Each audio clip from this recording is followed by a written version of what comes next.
جو نکاح والے وہ آگے دلہا اور اس کا ولی کتنی زبردست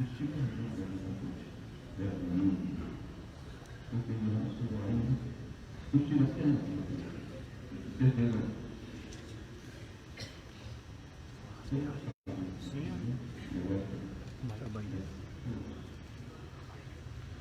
آگے آئی بس ایک دلائے ولی اور کوئی نہیں.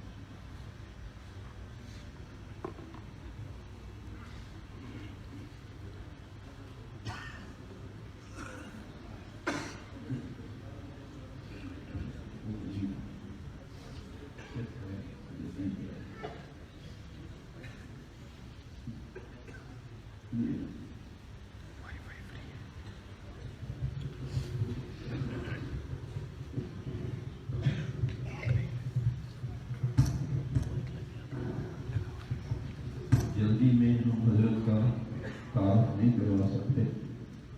میں ایک دفعہ معتبر عالم اسلامی میں حضرت کے ساتھ حاضر ہوں تو وہاں سب نے کہا کہ آپ حضرت کا تعارف کرائیں.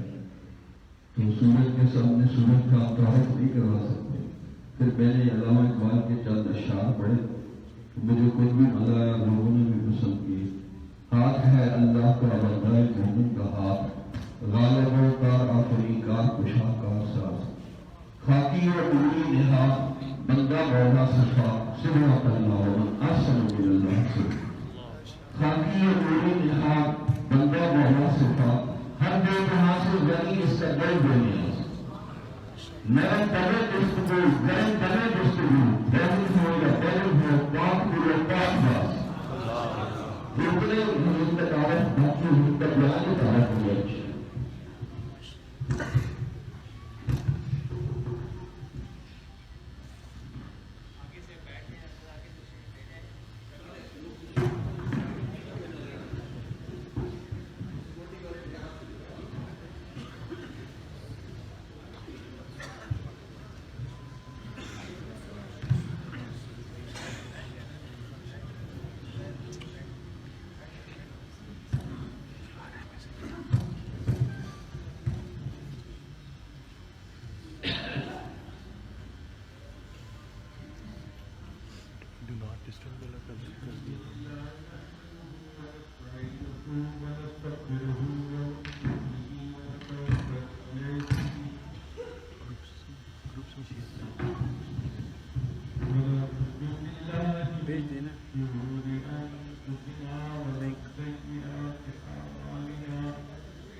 اس لیے کہا گیا العلم حجاب الاکبر، کہ علم جو ہے وہ بڑا حجاب ہے۔ کیوں؟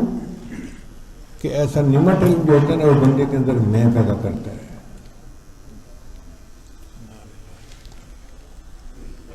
اور میں کی وجہ سے بندہ مارا جاتا ہے۔ یہود علماء کے اندر تکبر تھا۔ اللہ تعالیٰ فرماتے ہیں سأصرف عن آیاتی الذین یتکبرون فی الارض بغیر الحق۔ تو علم تھا مگر متکبر تھے، غرور تھا، انا تھی، بھٹک گئے۔ اور اس کی پہچان کیا ہوتی ہے کہ ایسے لوگ پھر لوگوں کی خوشامد کے لیے اپنے فتوے دیتے رہتے ہیں۔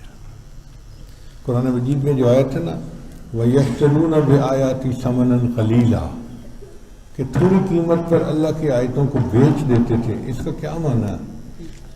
اس کا معنی یہ کہ جس نے ہدیے دیے اس کے لیے نرم فتویٰ، اور جس سے ذرا مخالفت ہوئی اس کے لیے گرم فتویٰ۔ چند چھیچڑے کھانے کی خاطر یہ اپنی رائے کے مطابق فتوے دے دیا کرتے تھے۔ یہ ہے اللہ کی آیات کو تبدیل کر دینا، بیچ دینا۔ آج کل کے دور میں بھی آپ حکومتی مولویوں کو دیکھ لیں، آپ کو یہی نشانیاں نظر آئیں گی۔ جو کہلوانا چاہیں ان سے کہنے کے لیے تیار ہیں، کیونکہ ان کی نوکری لگی ہوئی ہے، پیسے ملتے ہیں، پروٹوکول ملتا ہے، تو لہٰذا ان کے فتوے فار سیل ہوتے ہیں۔ یہ علم کی نمٹ علم کی پہچان ہے کہ معلومات تو ان کے پاس بہت ہوتی ہیں، بات ہی نہیں کرنے دیتے، ایک سے ایک نقصان نکالتے ہیں، مگر وہ ہدایت پہ نہیں ہوتے، گمراہ ہوتے ہیں۔ میرے پاس ایک دور حدیث کے طالب علم کو اس کا والد لایا، کہنے لگے جی میرے بیٹے کو سمجھائیں۔ میں نے کہا کیا ہوا؟ کہنے لگے یہ فرض نماز نہیں پڑھتا۔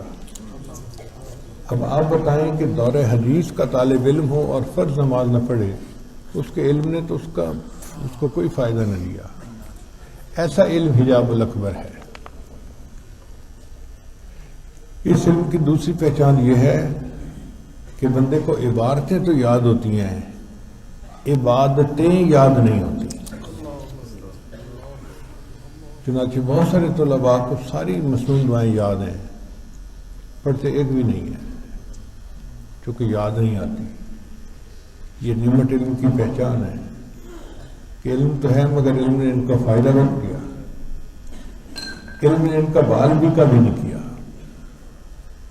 تو ایسے علم سے اللہ کی پناہ۔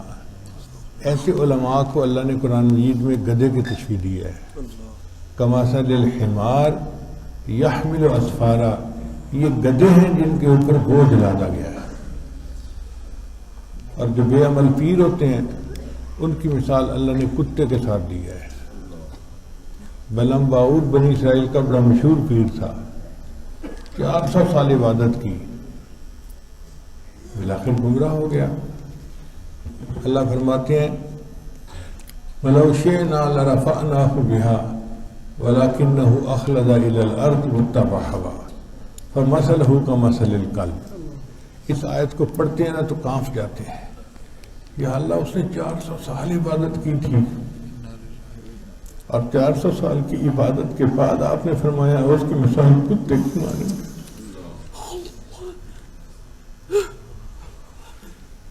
تو ایسے علم سے اللہ ہمیں پناہ عطا فرمائے، اور ہمارے علم کو اللہ علم نافع بنائے۔ دو طریقے اور ہیں علم حاصل کرنے کے۔ ایک طریقہ ہے عمل نیک صالح کرے، انسان نیکی میں آگے بڑھے، اس سے بھی اللہ تعالیٰ علم بڑھا دیتے ہیں۔ چنانچہ حدیث پاک میں ہے من عمل بما علم ورثہ اللہ ما لم یعلم، کہ جو اپنے علم پر عمل کرتا ہے اللہ اس کو وہ علم بھی دیتا ہے جو اس کے پاس نہیں ہوتا۔ یہ جو علم ہے یہ علم نافع ہوتا ہے، اس علم کی وجہ سے چہرے پہ بھی نور آتا ہے، بدن کے اوپر نبی علیہ السلام کی سنتیں زندہ ہوتی ہیں، اور یہ علم اپنے فیض کو خود بڑھاتا ہے، یہ مقناطیس کی مانند ہوتا ہے۔ چنانچہ ایسے بندے کے پاس کوئی آ کے تھوڑی دیر بیٹھ جائے تو اس کے اندر بھی علم کا نور آ جاتا ہے، اس کو بھی علم کا شوق لگ جاتا ہے۔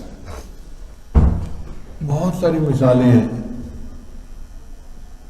جنید بغدادی رحمۃ اللہ علیہ کا ایک خلیفہ تھا زازان، جو وقت کا مشہور ڈاکو تھا، ایک ہاتھ کٹا ہوا تھا، اور پھر بعد میں وہ نسبت کا حامل بنا اور شیخ مقتدائے وقت بنا۔ حضرت کی صحبت نے اس کو بدل کے رکھ دیا۔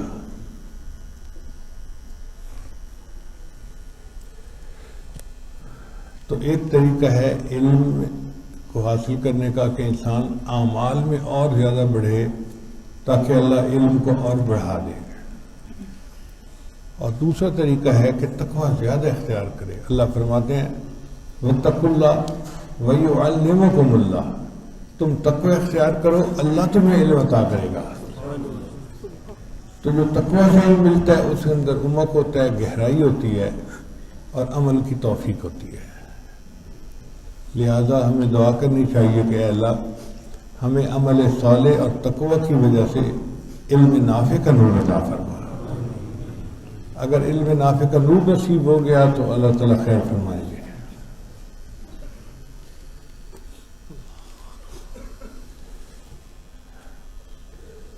جن حضرات کی دستار بندی ہوئی ہے یا جنہوں نے بخاری شریف کی آخری حدیث پڑھنی ہے، بس ان کی خدمت میں اتنی گزارش ہے کہ تقوی کو اپنا شعار بنائیں، اور نیک اعمال کو دوڑ دوڑ کے کریں، بھاگ بھاگ کے کریں، پھر اس کی برکتیں اپنی آنکھوں سے دیکھیں۔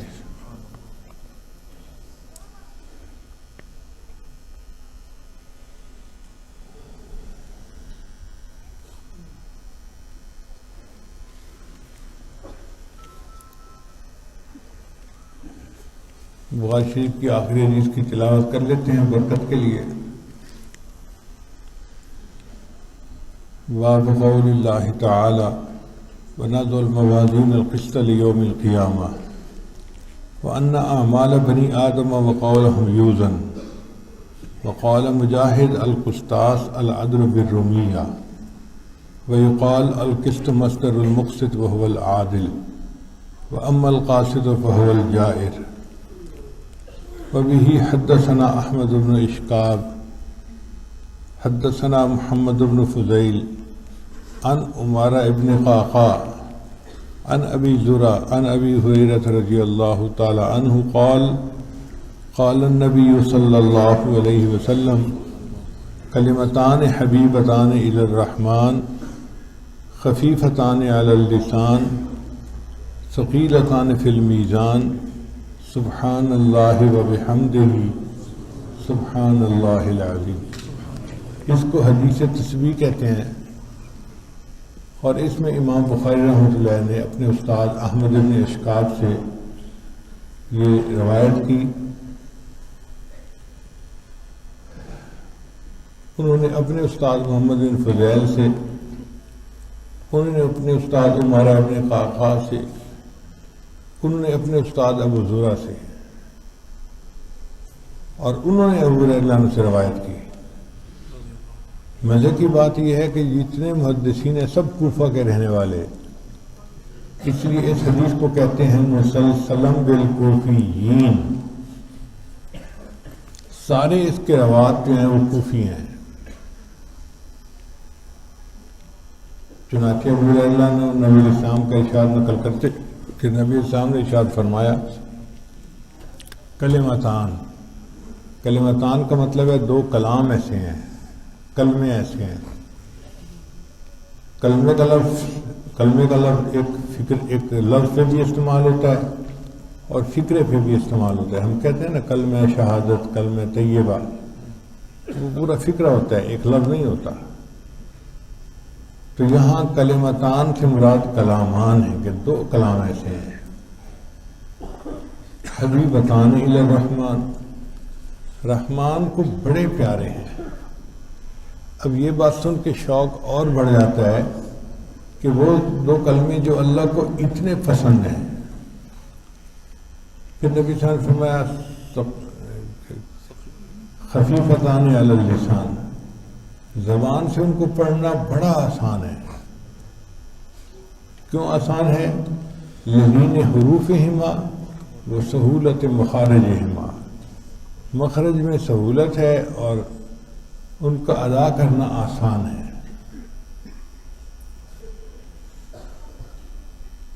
تو شوق اور بڑھ گیا کہ ایسا کلام جو اللہ کو پیارا بھی بہت ہے اور اس کا پڑھنا بھی بڑا آسان ہے۔ پھر نبی صلی اللہ علیہ وسلم نے فرمایا ثقیلتان فی المیزان، میزان میں وہ بڑے بھاری ہوں گے۔ تو ایسا عمل جو میزان کو جھکا دے اور بندے کی کامیابی کا سبب بن جائے، تو یہ سن کے شوق اور بڑھتا ہے کہ ہمیں پتہ چلے کہ وہ کیا ہے۔ اس کو کہتے ہیں تشویق۔ بات کرنے کا حسن ہے یہ کہ نبی علیہ السلام نے پہلے فضائل بتائے، کلمات نہیں بتائے، تو سننے والے کے دل میں ایک شوق پیدا ہو گیا کہ ہے ہمیں کوئی بتائے ہیں کون سے کلمے ہیں۔ تب نبی علیہ السلام نے فرمایا کہ وہ کلمات یہ ہیں سبحان اللہ و بحمدہ سبحان اللہ العظیم۔ سبحان اللہ کے کیا معنی؟ اے اللہ تو پاک ہے۔ اللہ کی یہ بھی تعریف ہے۔ تعریف کے دو انداز ہوتے ہیں۔ مثال کے طور پہ ایک لڑکی کا رشتہ پسند کرنا ہے تو ایک انداز تو یہ ہے کہ جی بڑی پڑھی لکھی ہے، بڑی خوبصورت ہے، بڑی امیر گھرانے کی ہے، بڑا شریفوں کا گھر ہے، بڑے اچھے اخلاق والی ہے، یہ بھی تعریف ہے۔ اور ایک یہ بھی طریقہ ہے جاہل نہیں ہے، ضدی نہیں ہے، کامچور نہیں ہے۔ اب تعریف تو نہیں کی لیکن برائیوں کو اس سے الگ کر دیا، نہ جاہل ہے، نہ بد اخلاق ہے، نہ ضدی ہے، نہ کامچور ہے۔ اس کا مطلب ہے کہ اچھی لڑکی ہے۔ تو جب ہم کہتے ہیں نا سبحان اللہ، اس کا معنی یہ ہے کہ یا اللہ آپ میں کوئی کمی نہیں، کوتاہی نہیں، کجی نہیں، آپ 100% کامل مکمل پاک ہیں۔ تو اللہ کو یہ تعریف کا انداز بہت اچھا لگتا ہے۔ چنانچہ اللہ نے قرآن میں ان الفاظ سے اپنی تعریف خود کی ہے فسبحان اللہ، اللہ پاک ہے۔ اللہ کو کتنا پسند آتا ہوگا کہ یہ الفاظ بندہ کہے کہ اللہ آپ پاک ہیں۔ اللہ خوش ہوتے ہیں، دیکھو میرے اندر کوئی عیب نہیں، کوئی کمی نہیں، میں ہر کمی کو تاہی سے منزہ اور مبرہ ہوں۔ تو سبحان اللہ یہ اللہ تعالیٰ کی تعریف ہے۔ وَبِحَمْدِهِ، اور سب تعریفیں اللہ ہی کے لیے ہیں۔ سچی بات پوچھیں تو ہر تعریف اللہ تعالیٰ کی طرف لوٹتی ہے۔ آپ پھول کی تعریف کریں تو یہ تعریف اللہ کی، کیونکہ پھول کو پیدا اللہ نے کیا۔ خاوند بیوی کی تعریف کرے تو یہ تعریف اللہ کی جس نے اس کے خاوند کو بنایا، اور خاوند بیوی کی تعریف کرے تو یہ تعریف بھی اللہ کی جس نے ایسی خوبصورت عورت کو بنایا۔ آپ دنیا میں کسی مکان کی تعریف کریں، یہ تعریف اللہ کی، پھل کی تعریف کریں کسی چیز کی ہم دنیا میں تعریف کریں تو یہ تعریف کس کی طرف لوٹتی ہے؟ اللہ کی طرف، چونکہ اس نے پیدا کیا ہے، لہذا تعریف کا اصل حقدار اللہ ہی ہے۔ اسی اللہ تعالیٰ نے قرآن مجید کی ابتدا الحمدللہ رب العالمین سے کی، الحمدللہ سے کی۔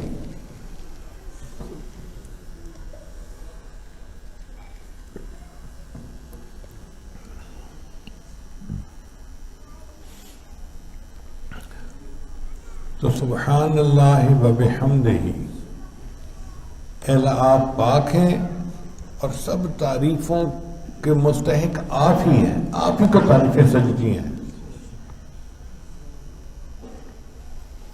پھر اسی بات کو نبی السلام نے دوسرے فقرے میں ریپیٹ کیا، اور وہ تھا سبحان اللہ العظیم، اے اللہ آپ پاک ہیں اور آپ بڑے ہیں، بہت بڑے ہیں۔ اللہ کی بڑائی میں تو کوئی شک نہیں کسی کو۔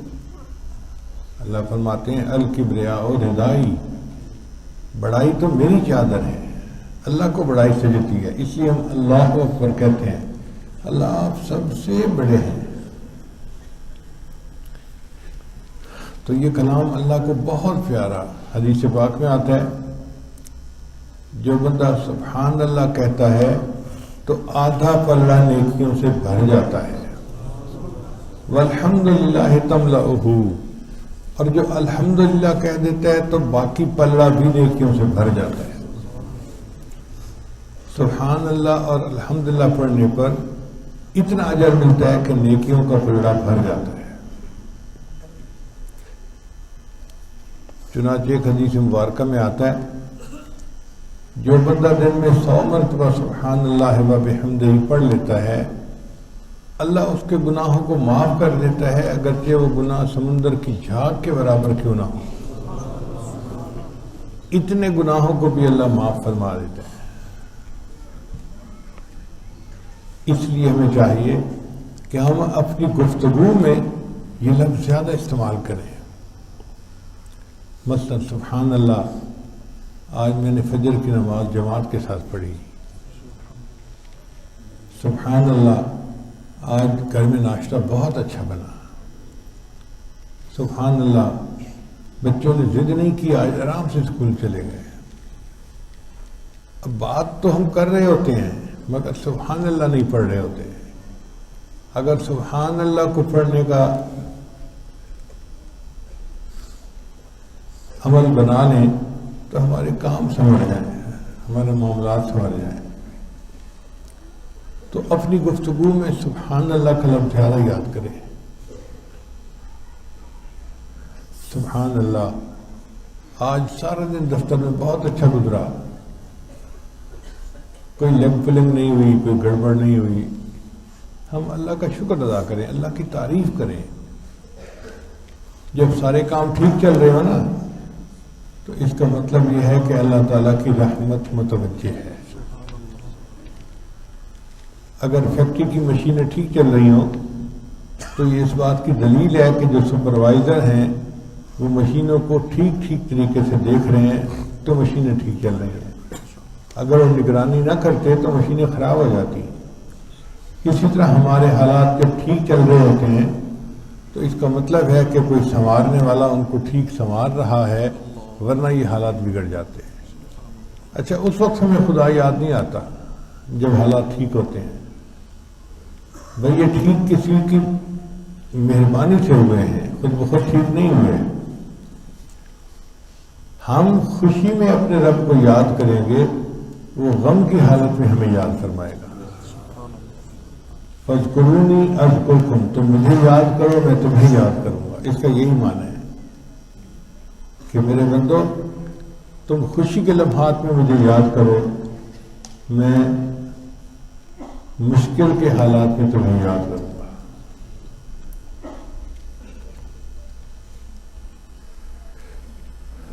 تو اپنی گفتگو میں سبحان اللہ کے لفظ کو زیادہ کہنے کی عادت ڈالیے۔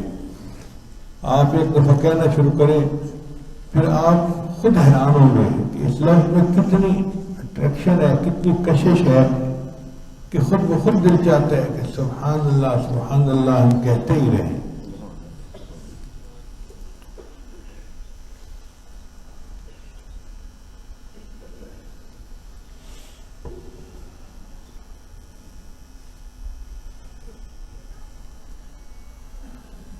امام اعظم غنی رحمۃ اللہ علیہ فرماتے ہیں کہ اللہ کے ناموں میں سے ایک نام اسم اعظم ہے، بڑا نام ہے، جس کے ذریعے دعا مانگی جائے تو قبول ہوتی ہے۔ تو پوچھا گیا کہ حضرت کو کون سا نام ہے؟ تو امام اعظم نے فرمایا وہ لفظ اللہ ہے، اللہ کا لفظ ہے۔ تو فقہاء نے کہا جی آپ کا دلیل کیا ہے؟ ان کا یہ لفظ سب سے پہلے قرآن مجید میں آیا ہے۔ قرآن مجید کی پہلی آیت ہے بسم اللہ الرحمن الرحیم۔ تو بسم اللہ میں کون سا لفظ پہلے آیا؟ اللہ کا، رحمان رحیم بعد میں، اللہ کا نام پہلے۔ ان کا جی اور کوئی دلیل؟ کہ اسی نام سے نماز کی ابتدا اور اسی نام پہ نماز کی انتہا۔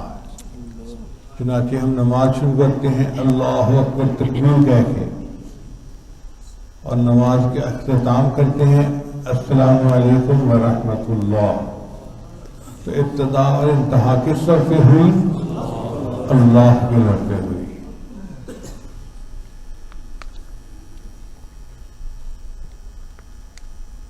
تو فقہاء نے کہا جی کہ اچھی دلیلیں ہیں مگر اور دلیل دیجیے۔ ان کا دیکھیں جب موسیٰ علیہ السلام کو طور پر گئے تھے تو اللہ نے اپنا تعارف کروایا اننی انا اللہ، میں اللہ ہوں، کوئی اور نام نہیں بتایا، کیونکہ اللہ کا نام تمام ناموں کے اوپر بھاری ہے، اس لیے فرمایا اننی انا اللہ۔ اور اس لفظ کے اندر اتنی طاقت ہے کہ کوئی بندہ ایک مرتبہ اللہ کا لفظ کہتا ہے تو قیامت جو ہے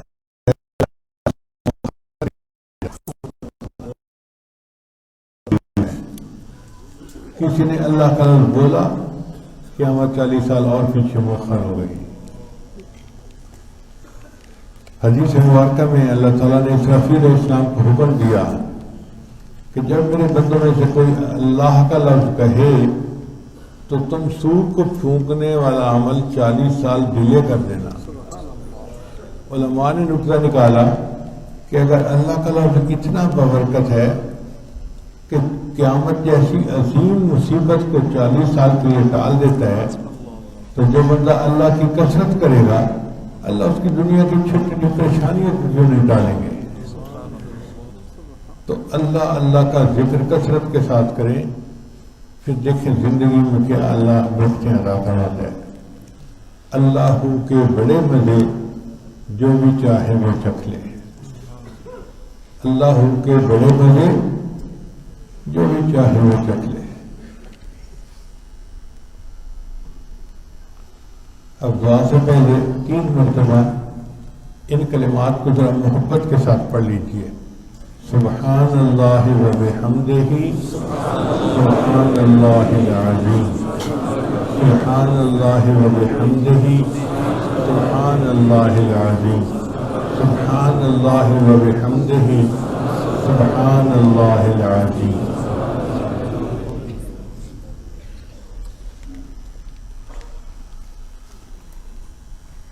دعا سے پہلے ہم توبہ کے کلمات پڑھ لیتے ہیں تاکہ ہماری دعا آسانی سے قبول ہو جائے۔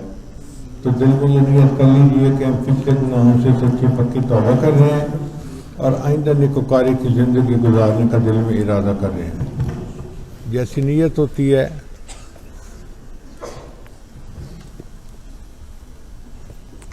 ویسے مراد مل جاتی ہے۔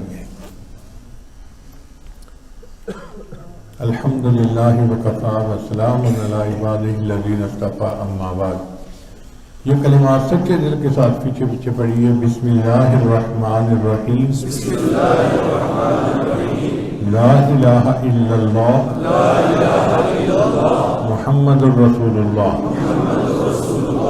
آمنت باللہ وملائکتہ وکتبہ ورسلہ والیوم الآخر والقدر خیرہ وشرہ من اللہ تعالی والبعث بعد الموت آمنت باللہ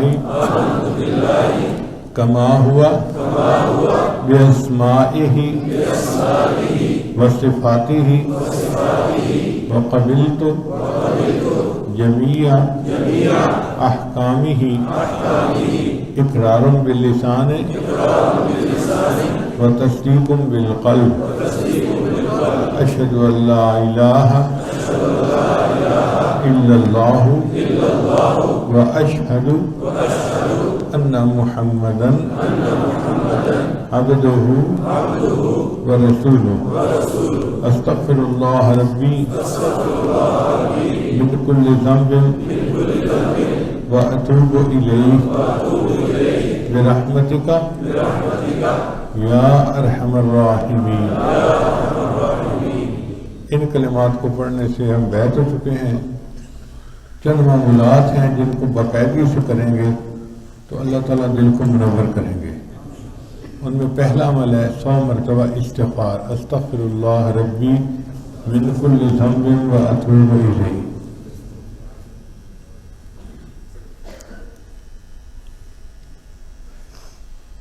جو حضرات معمولات نہیں کر سکتے اور وہ کہتے ہیں کہ جو بالکل ٹائم ہی نہیں نکلتا، حالانکہ پرائرٹی کی بات ہوتی ہے، ضروری کاموں کے لیے وقت نکال لیتے ہیں، مگر حالات ایسے آ گئے ہیں کہ لوگ دنیا کے لیے فارغ ہیں اور دین کے لیے ٹائم ہی نہیں ہے، تو ان کے لیے اتنی گنجائش ہے کہ وہ لمبا استغفار کرنے کی بجائے صرف استغفر اللہ ہی پڑھ لیں 100 دفعہ تو استغفار ہو جائے گا۔ اب 100 مرتبہ استغفر اللہ پڑھنا کون سا مشکل کام ہے؟ کام کاج کے دوران، گاڑی چلانے کے دوران بھی آپ یہ پڑھ سکتے ہیں۔ تو استغفار 100 مرتبہ پڑھنا نہ بھولیں۔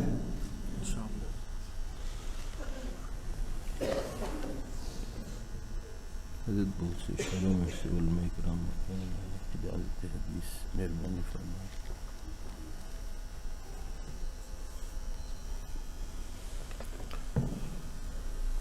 اچھا، ایک طلباء کے لیے علمی نقطہ ذہن میں رکھ لیجئے، ایک ہوتا ہے رین اور ایک ہوتا ہے غین۔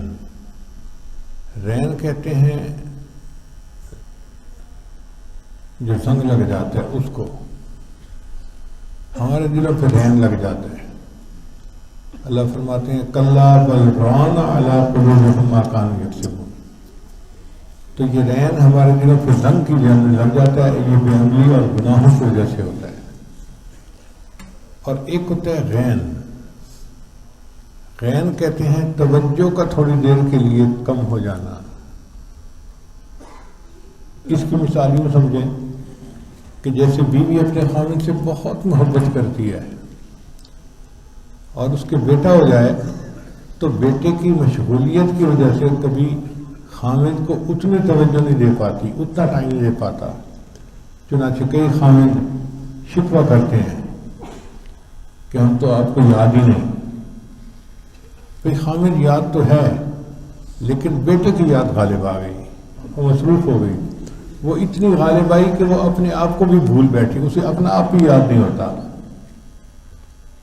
تو یہ جو توجہ ہے کہ خاوند کی محبت ہونے کے باوجود بچے کی محبت کا غالب آ جانا، اس کو غین کہتے ہیں۔ اور یہ کیفیت نبی السلام بھی پیش آتی تھی کہ نبی علیہ السلام کی کیفیت 100% اللہ کی طرف رہتی تھی، مگر رحمت للعالمین تھے نا، تو ان کی رحمت للعالمین کا تقاضا تھا کہ امت پر ان کی شفقت بہت زیادہ تھی، تو کبھی کبھی امت کے غم میں اتنی دعائیں کرتے تھے کہ توجہ ادھر زیادہ ہو جاتی تھی، اور نبی علیہ السلام اس کو خود بھی محسوس فرماتے تھے۔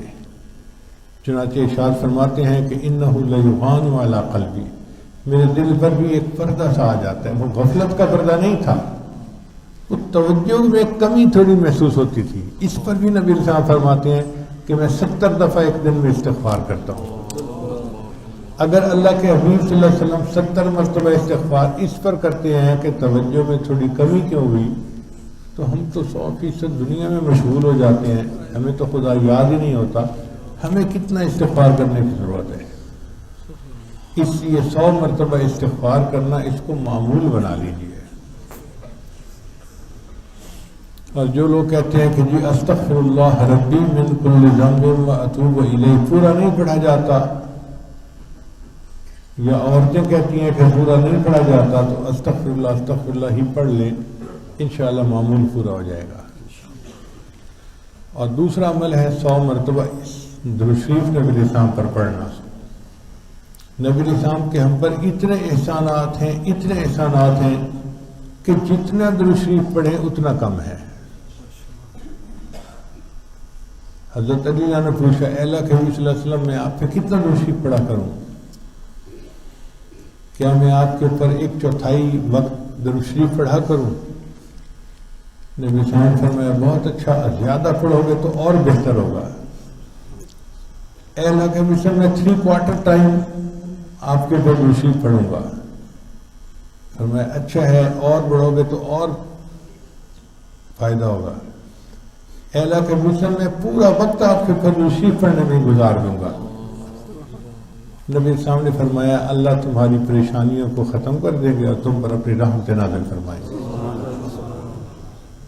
تو حضرت علی نے فرمایا کرتے تھے کہ اگر سبحان اللہ الحمدللہ لا الہ الا اللہ کا ذکر حدیث سے وضاحت کے ساتھ ظاہر نہ ہوتا تو میں تو پورا وقت درود شریف پڑھتا رہتا. تو درود شریف جتنا پڑھیں گے اللہ تنگی میں آسانی کر دیں گے اور اللہ تعالیٰ کاموں کو سنواریں. اللہ کی رحمتیں نازل ہوتی ہیں. حدیث پاک میں آتا ہے کہ جو بندہ ایک دفعہ میرے پر درود شریف پڑھتا ہے اللہ اس پر 10 رحمتیں نازل فرماتے ہیں. اب 10 رحمتیں جو نازل ہوتی ہیں تو بندے کے کام سنورتے ہیں اور بندے کو سکون ملتا ہے. تو پریشانی کے عالم میں آپ درود شریف پڑھ کے دیکھیں، آپ کے دل کو سکون مل جائے گا.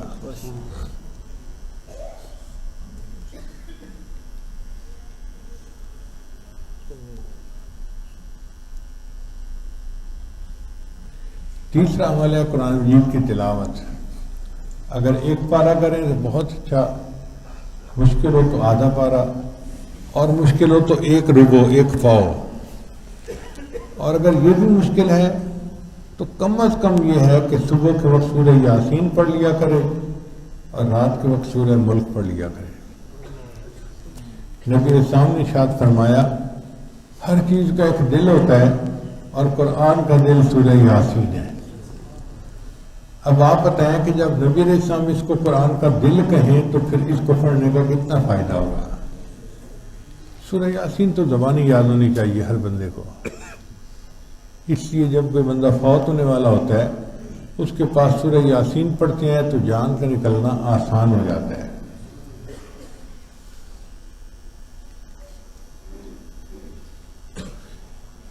سورہ یاسین تقریباً 1 پاؤ کے برابر ہے قرآن مجید میں. اس کو آپ زبانی یاد کرنے کی کوشش کریں، ہو جائے گی. اور دوسری صورت ہے سورہ ملک. نبی السلام نے ارشاد فرمایا قرآن مجید میں ایک صورت ہے جس کی 30 آیات ہیں، 30 ورسز ہیں، اور میرا دل چاہتا ہے کہ یہ میرے ہر امتی کے دل میں ہو. اب اگر ہمیں نبی علیہ السلام سے محبت ہے تو ہمیں اتنا تو کرنا چاہیے کہ سورہ ملک یاد کریں اور نبی علیہ السلام سے اپنی محبت کا ثبوت پیش کریں. ایک آیت آپ روزانہ یاد کریں نا تو 1 مہینے میں سورہ ملک یاد ہو جائے گی. کوئی بندہ نہیں کہہ سکتا جی کہ میں تو حافظ نہیں ہوں. بھئی آپ نے اگر BA پڑھا MA پڑھا تو سورہ ملک کا یاد کرنا کون سا مشکل کام ہے. ہر عورت کر سکتی ہے، ہر مرد کر سکتا ہے. اور زبانی یاد ہو تو پڑھنا بھی آسان ہو جاتا ہے. تو فجر کے بعد سورہ ملک اور عشاء کے بعد فجر کے بعد سورہ یاسین اور عشاء کے بعد سورہ ملک پڑھنا یہ کم سے کم معمول ہے. اتنا تو قرآن پڑھنا ہی چاہیے. چوتھی چیز ہے چلتے پھرتے ہر وقت دل میں اللہ کو یاد کرنا.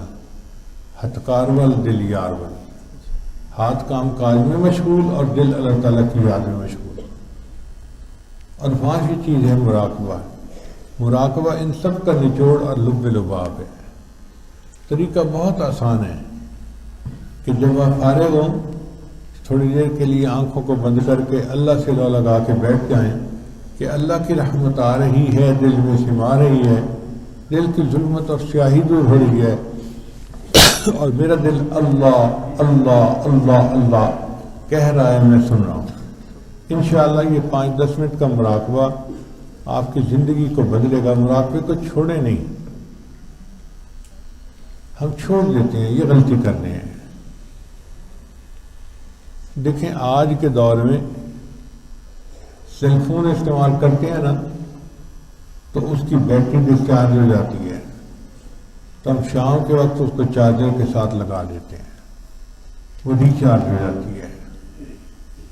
اور اگر کسی دن ریچارج کرنا بھول جائیں تو بیٹری ختم اور باتیں بند۔ اسی طرح ہمارے دل کی بیٹری کی کیفیت ہے۔ ہم سارا دن دفتر میں، کاروبار میں لوگوں سے انٹریکٹ کرتے ہیں تو کیفیات کی بیٹری ہماری ڈاؤن ہو جاتی ہے۔ اب اس کو چارجر کے ساتھ لگانے کی ضرورت ہے۔ اس کا چارجر کیا ہے؟ یہ مراقبہ، جس میں ہم نیت کرتے ہیں نا کہ دل کی تار اللہ سے جڑی ہے اور ادھر سے رحمت آ رہی ہے، دل میں سما رہی ہے، اور دل کی ظلمت اور سیاہی دور ہو رہی ہے، اور دل اللہ اللہ اللہ اللہ کہہ رہا ہے۔ تو گویا ہم نے اپنے دل کو چارجر کے ساتھ لگا دیا تو بیٹری چارج ہو جاتی ہے۔ اب اس چارجر کے ساتھ اپنے دل کو جوڑنا نہ بھولیں۔ آپ اگر کہتے ہیں کہ زیادہ وقت نہیں ملتا تو 5 منٹ ہی صحیح صوفے میں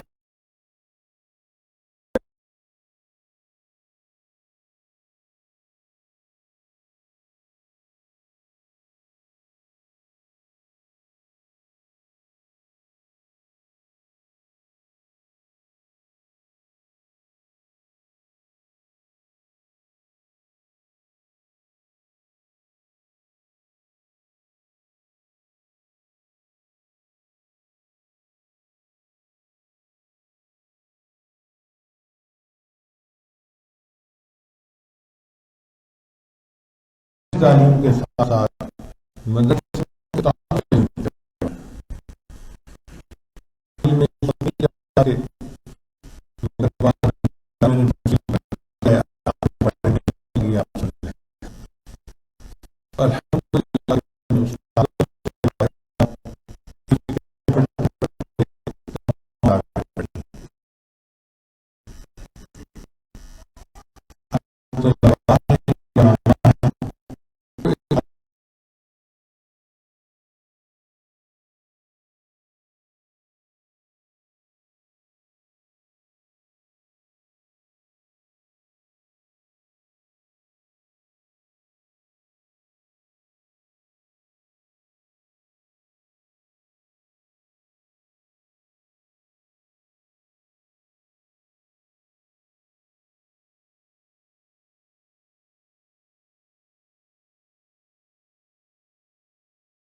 عشق خدا یار و نار غضب دی، عشق خدا یار و نار غضب دی، تے ویکھو قسمت وچ ونج پئی ہاں، تے سڑ بھج گئی ہاں۔ عشق خدا یار نار غضب دی تے ویکھو قسمت وچ ونج پئی ہاں تے سڑ بھج گئی ہاں چولا برکا صبر دا میرے ہو گیا سیاں تھیاں تے چپ کر گئی ہاں ماں پیو ویر بھی یاد نہ میں کو تے اتو تانے دیون سیاں تے سیندی رہی ہاں غلام فرید اے آکھ سجن نو میں تا در تیڑے تے پئی ہاں تے جے ہو جئی ہاں غلام فرید اے آکھ سجن نو میں تا در تیڑے تے پئی ہاں تے جے ہو جئی ہاں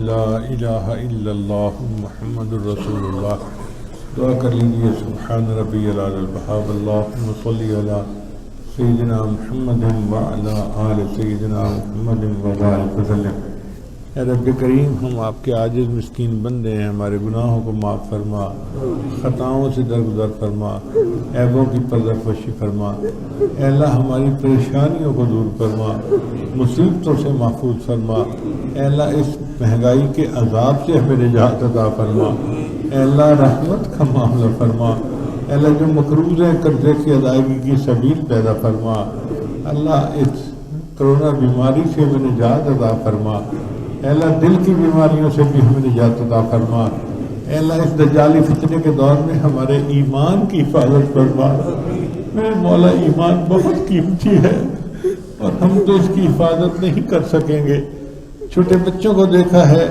جب کسی چیز کی حفاظت نہ کر سکیں تو بڑوں کے پاس اس کو امانت رکھوا دیتے ہیں اے اللہ ہم اپنے ایمان کو آپ کے پاس امانت رکھواتے ہیں اے اللہ اس کی حفاظت فرما دینا اور جب دنیا سے جانے کا وقت ہو تو حفاظت ایمان کے ساتھ ہمیں جانے کی توفیق عطا فرما اے اللہ ہم نے دنیا میں دیکھا ہے ماں باپ بچوں کی چھوٹی چھوٹی خواہشات کو پورا کر کے خوش ہو جاتے ہیں اے اللہ ایک خواہش ہماری بھی ہے اپنی رحمت سے پوری کر دیجیے گا اور وہ یہ ہے کہ یا اللہ جب موت کا وقت آئے پہلے راضی ہونا پھر ہمیں موت عطا کرنا اللہ پہلے راضی ہونا اے کریم آقا پہلے راضی ہو جانا پھر ہمیں موت دے دینا کلمے کی موت عطا فرمانا ایمان والی موت عطا فرمانا اللہ ہم پر رحمت کی نظر فرما دینا ہم آپ کے بندوں میں سب سے زیادہ کمزور ہیں ہمارے پر خصوصی مدد کی رحمت کیجیے اللہ ہم جائیں تو کہاں جائیں مانگیں تو کس سے مانگیں آپ ہی ہمارے اکلوتے پروردگار ہیں آپ ہی ہمارے مشکل کشا ہیں آپ ہی ہمارے حاجت روا ہیں اللہ اٹھے ہاتھوں کی لاج رکھ لیجیے اے میرے مالک ہم پہ ترس کھا لیجیے ہم پہ رحم کر دیجیے اللہ کرم کر دیجیے آپ ارحم الراحمین ہیں آپ اکرم الاکرمین ہیں اے اللہ آپ نے فرمایا میری رحمت میرے غضب کے اوپر حاوی ہے اے اللہ جب آپ کی رحمت اتنی زیادہ ہے تو ہمیں معاف کر دیجیے اور ہمیں اپنے مقبول بندوں میں شامل فرما دیجیے اے اللہ کرم کر دیجیے اے اللہ رحمت فرما دیجیے اے اللہ جتنے لوگ دور قریب سے آئے ہیں ان کے دل کی جو نیک حاجات ہیں مقاصد ہیں اس میں ان کو کامیابی عطا فرما اے اللہ جو نوجوان جوانی کی عمر کو پہنچ گئے اللہ ان کو نیک دیندار قدردان رشتے عطا فرما جو بچیاں شادی کی عمر کو پہنچ گئیں اے اللہ ان کے نصیب اچھے فرما اور ان کو اچھے جوڑ کے خاوند نصیب فرما ماں باپ کے لیے ان کے فرض ادا کرنے آسان فرما اے اللہ جو نوجوان روزگار کی تلاش میں ہیں ان کو اچھا روزگار عطا فرما اے اللہ ہماری ان دعاؤں کو اپنی رحمت سے قبول فرما پروردگار عالم اس مسکین کے پاس تو دینے کے لیے دعائیں ہیں، مگر آپ کے پاس تو دینے کے لیے کائنات کے خزانے ہیں۔ اللہ خزانوں کے دروازے کھول دیجئے اور سب کی جھولیاں بھر دیجئے۔ جو آنا چاہتے تھے نہیں آ سکے، ان کو بھی ان دعاؤں میں شامل فرما لیجئے۔ اللہ ان شہروں پر رحمتیں عطا فرما، اللہ ہمارے ملک پر رحمتیں عطا فرما، اللہ ہمارے حکام کو وقت کے مناسب اچھے فیصلے کرنے کی توفیق عطا فرما۔ اے اللہ ہماری افواج کے ساتھ اپنی مدد اور نصرت شامل حال فرما، اور ان کو کفر کے سامنے سیسا پلائی ہوئی دیوار بن کر کھڑے ہونے کی توفیق عطا فرما۔ اے اللہ ہماری ان دعاؤں کو اپنی رحمت سے قبول فرما۔ اے اللہ اس مرکز کا نام سکون دل ہے، اے اللہ یہاں ہر آنے والے بندے کو سکون قلب عطا فرما۔ اے اللہ ہماری ان دعاؤں کو اپنی رحمت سے قبول فرما۔ جو بچے یہاں سے پڑھ کے فارغ ہوئے ان کو اپنے مقبول بندوں میں شامل فرما۔ اے اللہ جو طالبات جامعۃ الصالحات سے پڑھ کر فارغ ہوئیں ان کو اپنی مقبول بندیوں میں شامل فرما۔